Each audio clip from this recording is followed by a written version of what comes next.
Good to see everyone. Today we're glad you're with us. We wanted to talk about a topic that gets a lot of debate in agile circles called hardening sprints, sometimes people call them stabilization sprints, but they're essentially the same thing. And sometimes people swear about it too, and they don't mention it at all. So we'll use hardening sprints in the video, and that's our topic. Shaun, do you want to introduce yourself? Yeah, well, I'm Shaun Bradshaw. I'm a coach here at Zenergy Technologies. Been doing Agile and Scrum for the past 10, 11 years. Worked with you, Bob, for a good bit of that time, and doing some co-coaching for the past several years in particular. And I'm excited about this topic. We had hoped we could do a bit of a slugfest, but we align a little bit on this. We'll see how it goes. And I'm Bob Galen. I'm the Director of Agile Practices at Zenergy. Like Shaun said, we're co-conspirators in Agile. We have lots of experience, lots of mutual respect, and we have a lot of fun working together. This is an important topic, so we might be tongue-in-cheek a little bit, but this is really an important topic, I think, to make Agile effective in the real world. So Shaun, why don't we talk about the history? I'll kick it off. Sure. The history is Dean Leffingwell, I think, talked about in some of his pre-scaled Agile framework, safe work. He wrote an Agile requirements book, and he was talking about release trains, which is a series of sprints to do a series of execution where you wouldn't necessarily deliver product at the end of each sprint, but you would deliver product at the end of a release train. And when he conceptually talked about the release train, there was a sprint at the end of the release train which was focused on testing. So you would test during each sprint, of course, but then he introduced this notion of a hardening sprint. And it didn't align with extreme programming or Kanban or Scrum specifically. It was just a concept of, if you have iterative development, it may be a good, and you want to connect, and you're doing major large scale system development, Right. Or enterprise level development, it would make sense to have a test focused sprint at the end. He introduced that around 2005, 2007, and that's when it sort of surfaced, and you can do a wiki search for that. Shaun, we had experience with a client. Yeah, we did. I want to say it was 12, 13 years ago now. We worked with a client, which at the time was the largest implementation of Scrum. I think anywhere in the world. There were over 100 teams at the time, and it's an interesting thing because when we got there, they had introduced something they called Stabilization Sprint, which could be likened to a hardening sprint. I think they're a bit of a cautionary tale in that particular instance. What had happened was, as they transitioned teams from Waterfall projects to Scrum sprints, Scrum projects, so as the developers finished up the development phase, they would start sprinting. But of course, in the waterfall testing phase, the testers were still engaged. And so they could not be as engaged in those initial sprints. To sort of alleviate or make sure that there was enough testing, the client found that it was necessary to do some additional quote unquote testing type sprints. And they called them stabilization sprints. And the way, at least they initially handled it was a sprint by sprint basis. So they would do a normal sprint where there was some testing done, but the full breadth of testing was actually done during stabilization. And a big driver in that too was a lack of automation. Another one of our cohorts, David Dang, was there with us to help bring up the test automation, bring it to a place where they could do more of that regression stuff. But it did end up actually looking more like Scrum or Fall. We didn't call it that back then, but that's essentially what they were doing. It's interesting you bring up, they were, so safe is safe. Hardening sprints are not a get out of jail free card to not do testing sprint by sprint. In fact, you'll fail with the hardening sprints will extend if you defer all your testing to the hardening sprint. And the other thing to make hardening sprints, and Shaun said it, is automation. There's a relationship between the length of the hardening sprint and the focus versus how much testing you're doing sprint by sprint. and how much automation you have.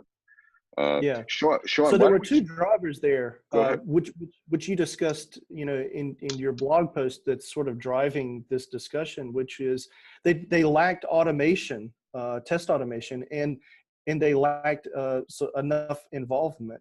But of course, we've seen other contexts where a hardening sprint sort of made sense. In fact, one of those that we get asked about a lot, I know I do at least as a coach, is when I'm working with organizations that have external vendors that, even if the external vendors doing Agile or doing Scrum, more often than not, they're typically doing Waterfall, is at what point can they integrate, especially if they're not aligned on a sprintly basis?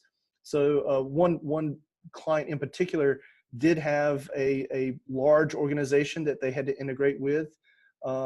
This external organization was Waterfall. And so, whatever they did internally, there still was this need to do some level of integration. That's, and when does that happen? Well, what we suggested was they do it as part of a hardening sprint. Absolutely. That's one context.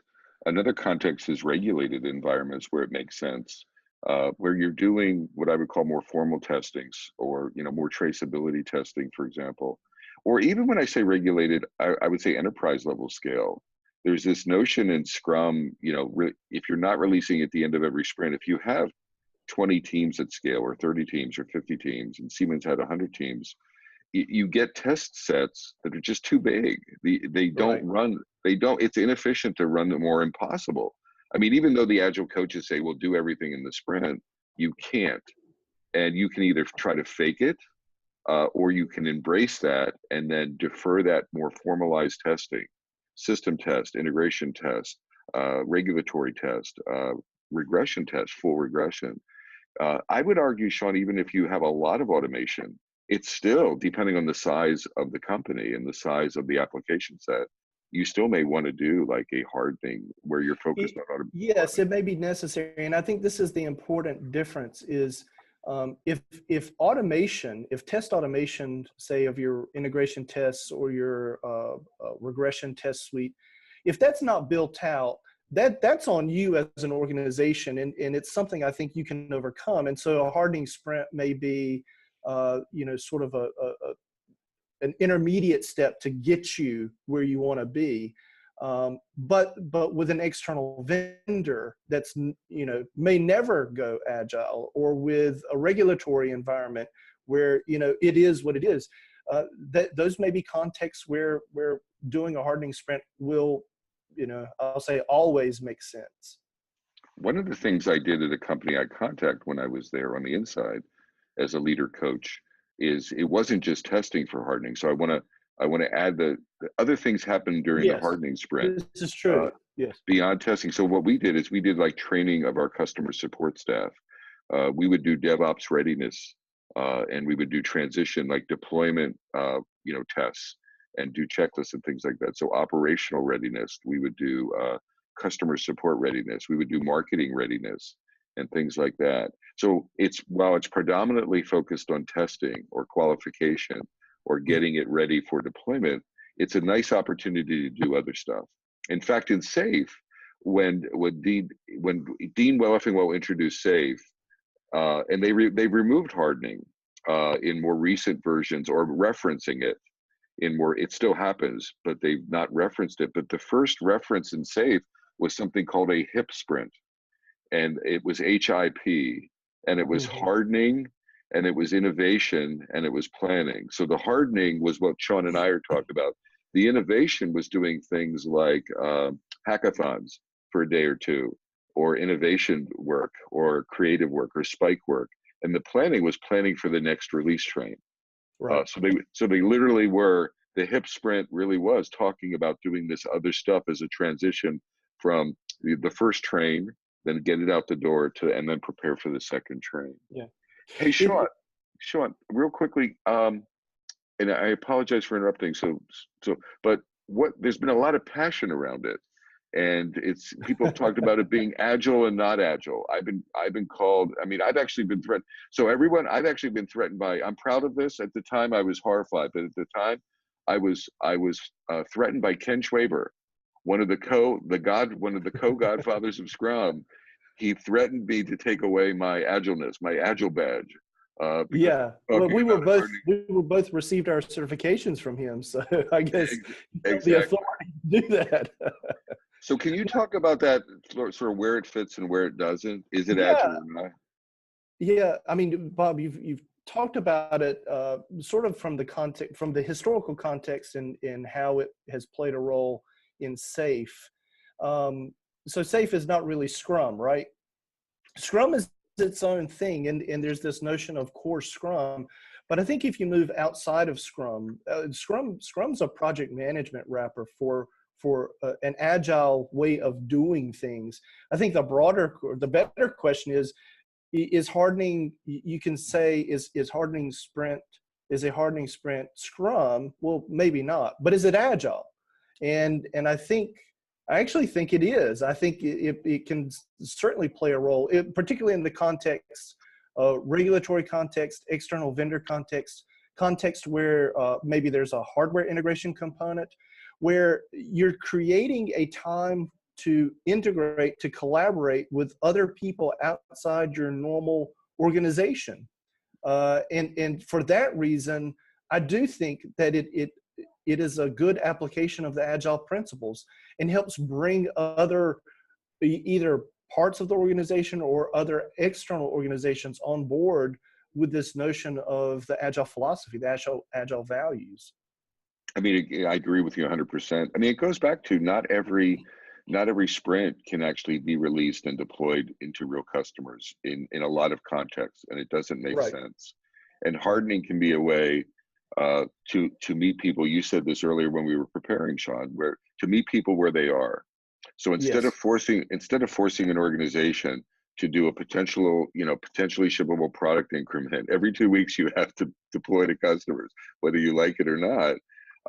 It's can you do these release trains? Can you queue up functionality in a meaningful way so that it has enough value to release? And then can you have in an agile mindset way? Can you qualify that in a hardening sprint? Right. You know, to take it back to where we started with this notion of meeting the organization where they are, that one client we talked about earlier was in a position where there was business pressure, to continue to deliver on a certain schedule. Yep. Where they were was this was a large organization that was fully waterfall. They could not snap their fingers and instantly become Scrum. They did what they thought was the best thing to do, and with the intent. And in fact, that's part of the reason we were brought in, was to help them move out of something they knew they needed to transition away from, was these stabilization sprints. That's actually why we were there. But they couldn't go from fully waterfall to fully core Scrum in one fell swoop. They had to make a transformation. And so this notion that you meet the client where they are. As a coach, I want to bring everybody on board. I'd like to do it as quickly as possible. I would like for everyone to be able to get there very quickly. But the reality is, it's going to take time sometimes. Absolutely. I mean, I've been. If you look at the calendar we talked about, we introduced this around 2007. So it's 2019. Yes. So it's over 12 years later. I think Schwaber threatened me around 2008. So again, 10 years later. At this point, I personally don't care to be threatened. I don't feel like I'm breaking the rules anymore. Back to your point, Shaun. So is our hardening sprints part of the Scrum guide? Are they part of the core Scrum definition? And the answer is no. No. But the answer is I personally don't care. That's fine. I understand Scrum, but I also understand Kanban. Shaun does Agile, and I have a series of tools, things like release trains, Yes. hardening sprints, sprint zeros. And if we meet a client where they are, which is our philosophy, well, then sometimes those tools, based on a business context, based on the size of the organization, I unapologetically bring up hardening. To this day, I feel better about myself. I'm unapologetic about it. even if people pick at me and talk about hardening being bad. And I understand the trade-off. Shaun, do you think we've covered this? I think we have covered it. Hopefully we've given people some additional ideas around why hardening could be the right step for them. There may be some context where they really need it. There may be some where it's a stepping stone to the next better place in their agile transformation. But I think we nailed it. So great. So everyone, we want to thank you for listening in. This is the start. This is the first video. We want to do more of these things. So if you want to email us energy with ideas, if you like this and you want other topics, let us know. We'd like to do these mini panels. So I'm in California at the moment. So I want to thank everyone for listening in. I'm Bob Galen. Shaun. And I'm Shaun Bradshaw. Everyone have a wonderful day. Stay agile, everyone. Bye-bye now. Thanks, Bob. Bye-bye.